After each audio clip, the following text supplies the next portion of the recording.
11 dead, 12K structures destroyed as LA fires turn neighborhoods into ash. Live updates LOS and GLES. Firefighters made progress Friday in the battle against deadly wildfires that have decimated entire neighborhoods in coastal Southern California, but officials cautioned that strong winds would return to the region, raising the threat of further devastation as the death toll rose to 11. 5 wildfires remained active in scorching more than 36,000 acres, or about 56 square miles, an area about the size of Miami, according to CAL FIRE. The largest blaze, the Palisades Fire, which ranks as the most destructive in Los Angeles history, scorched over 20,000 acres, including picturesque coastal enclaves between Santa Monica and Malibu. Evacuations from the Palisades Fire continued Friday, and hundreds of residents drove away along narrow, winding roads as emergency responders sent personnel and equipment into the fire zones, said CAL FIRE Battalion Chief David Acuna. Anticipating the fire's trajectory is a never-ending challenge, he said. One of the issues we're having right now is we can't tell where the fire is going to be in 30 minutes. Acuna told USA Today the Eaton Fire near Altadena and Pasadena was at 3% containment as it grew to more than 13,600 acres.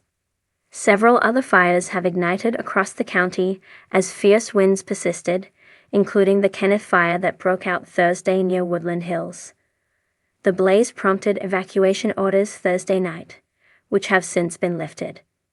The blazes turned entire neighborhoods into ash, destroyed over 12,300 structures, and prompted officials to order the evacuation of more than 150,000 residents.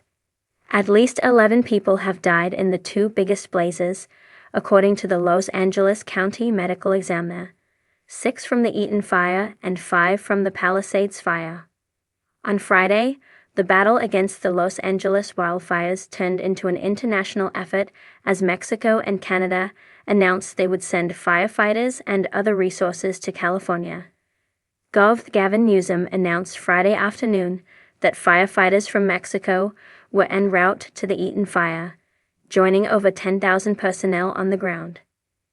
The National Guard and neighboring states have also deployed resources as California faces rapidly growing devastation. Meanwhile, the California governor on Friday announced an independent investigation into water mobility issues that reportedly hampered firefighting efforts. Newsom's announcement comes as politicians, including President-elect Donald Trump, have pointed fingers at California's elected leaders, saying they weren't prepared for the fires. Also Friday, Newsom invited Trump to come to California and meet with those affected by the fires. Hundreds of thousands of Americans, displaced from their homes and fearful for the future, deserve to see all of us working in their best interests to ensure a fast recovery and rebuild, Newsom wrote in a letter to the incoming president on Friday. Sign up to get current wildfire updates by location water advisories. Residents in Altadena, Malibu, Pasadena, Pacific Palisades, and a northern section of the San Fernando Valley, including Silma, were under boil water advisories on Friday, with authorities asking residents to use bottled water. Ciudad Fido. A curfew order has been issued for mandatory evacuation zones related to the Palisades and Eaton wildfires from 6 p.m. Friday to 6 a.m. Saturday, said Los Angeles County Sheriff Robert Luna. He said those who do not obey the curfew will be subject to arrest. Federal help.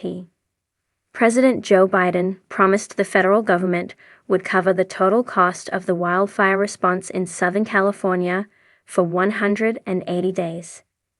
Biden also announced the immediate availability of funding assistance and urged those affected by the devastating fires to visit disasterassistance.gov or call 1-800-621-3362 for help. Power outages. More than 175,000 homes and businesses across California were without power Friday evening, according to PowerOutage.us. School CLWS.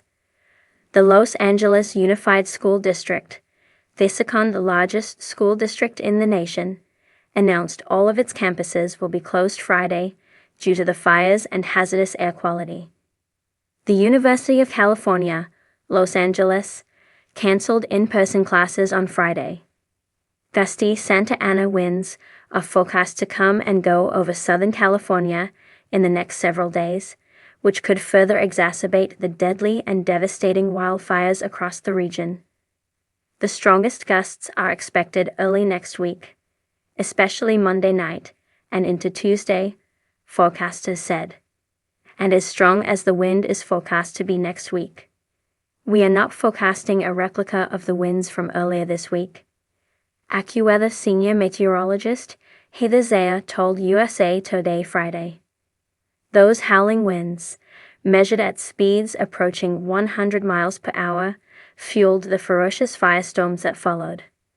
A red flag warning expired in Los Angeles as winds slowed down to 15 to 25 miles per hour, but the National Weather Service warned wind speed would start to pick back up Saturday.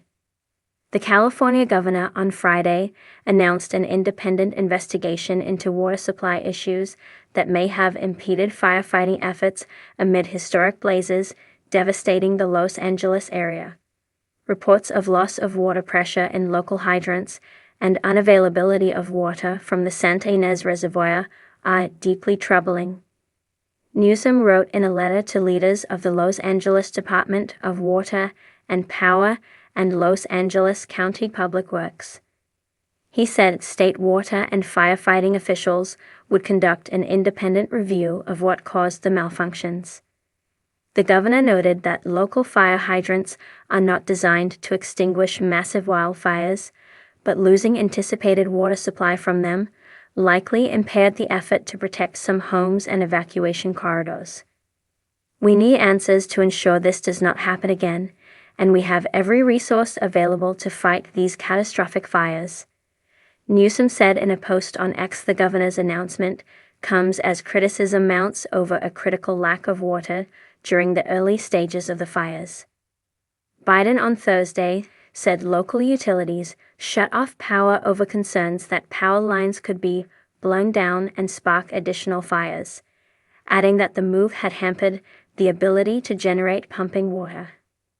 California Congresswoman Judy Chu, who represents the Los Angeles area where the fires are, reiterated Biden's explanation Friday to CNN, but this may not be a one-time occurrence, said Los Angeles Department of Water and Power CEO Janice Quinones, who addressed the situation on Wednesday. During a news conference, Quinones said by 3 a.m. Wednesday, the city utilities' 3 1-million-gallon water storage tanks in the Palisades area went dry, reducing the water flow from hydrants in higher elevations. We pushed the system to the extreme.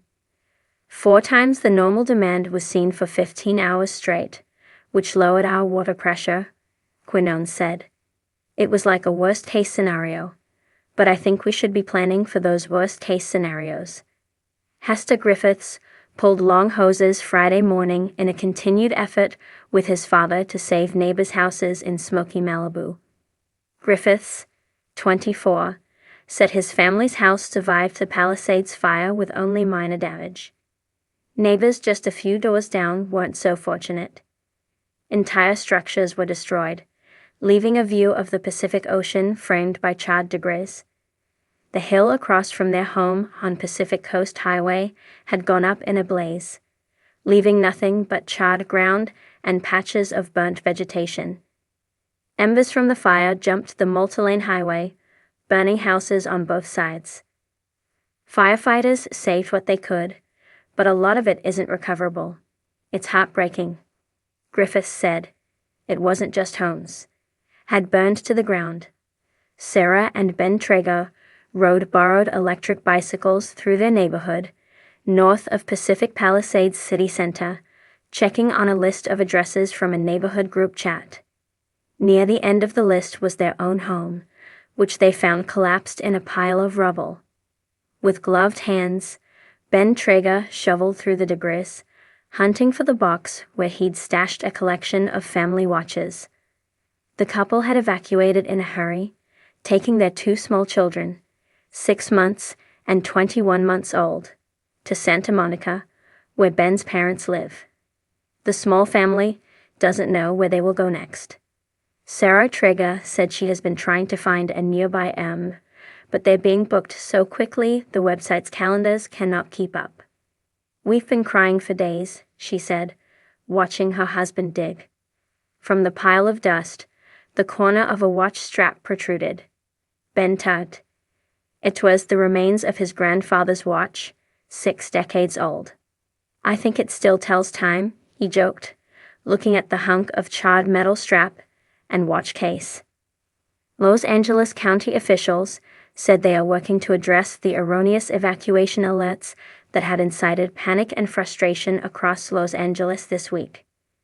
Kevin McGowan, the director of the Los Angeles County Office of Emergency Management, on Friday apologized for the mistakenly issued alerts, saying, "I can't express enough how sorry I am for this experience."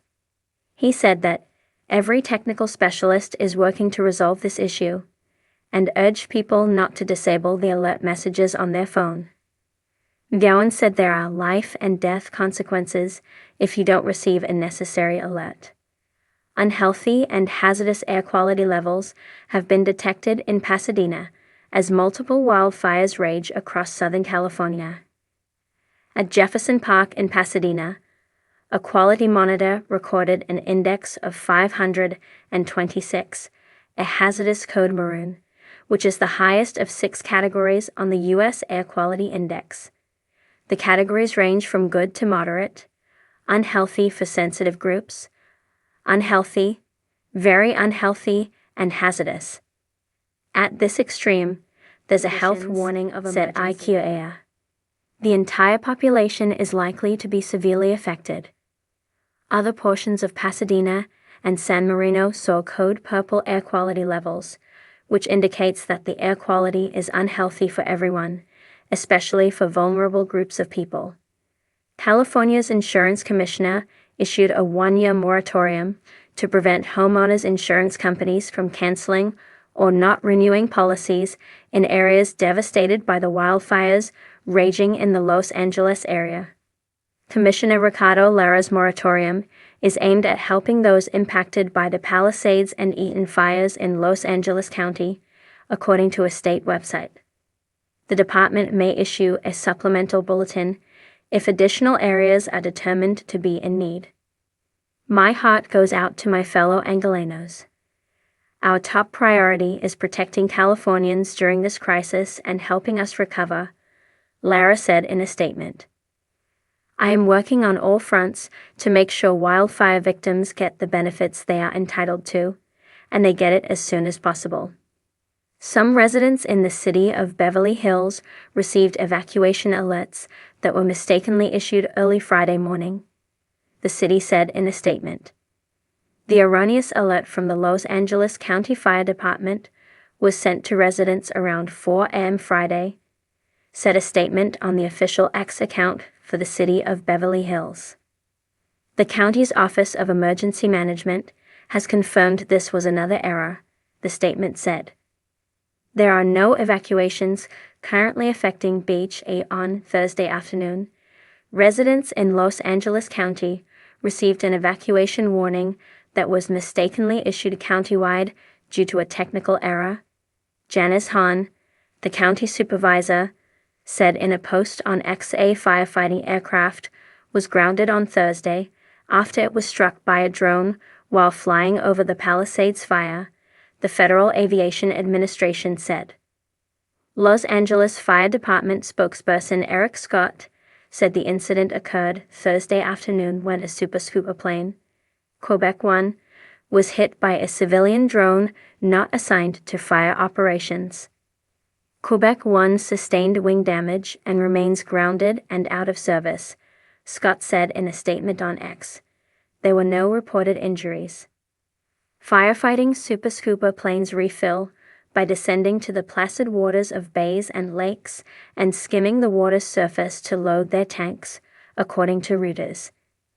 They then release the water to douse a blaze and repeat the process until they refuel. The Los Angeles Police Department said it arrested a possible arson suspect Thursday afternoon near the Kenneth Fire in the Woodland Hills neighborhood, but ultimately did not have probable cause for the incident.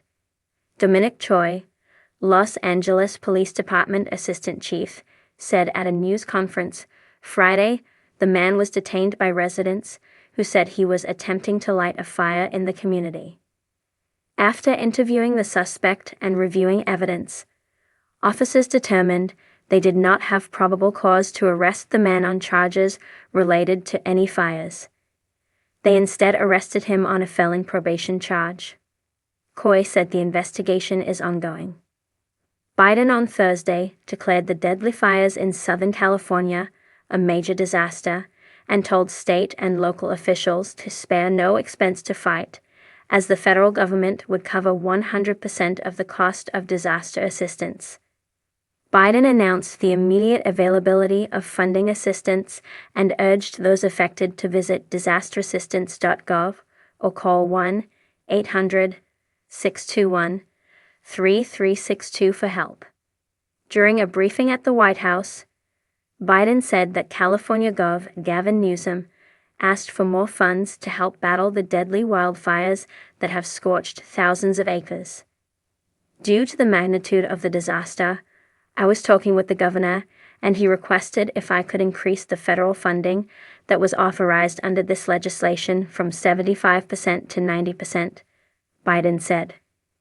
We're increasing it to 100% of all costs to be covered by the federal government for both the fire management assistance grants and what they call disaster declaration. I'm announcing the federal government will cover 100% of the costs for 180 days. Biden continued. It's going to cover debris and hazard material removal, temporary shelter, first responder salaries, and all of the necessary measures to protect life and property. Jimmy Dunn, a longtime resident who raised his children in the area, was one of the lucky ones. Dunn walked and hitchhiked back to the neighborhood before grabbing his bicycle from his unburnt home to see the damage. Many places he's known for years didn't make it. 2 of his children lost their homes. Everybody at this point is just numb, he told the Ventura County Star, part of the USA Today network, as he paused in front of the charred remains of his grocery store, Gelson's Market. Staff at the store knew Dunn, his family, and his dogs by name. Police helped ferry some Palisades residents back to their homes.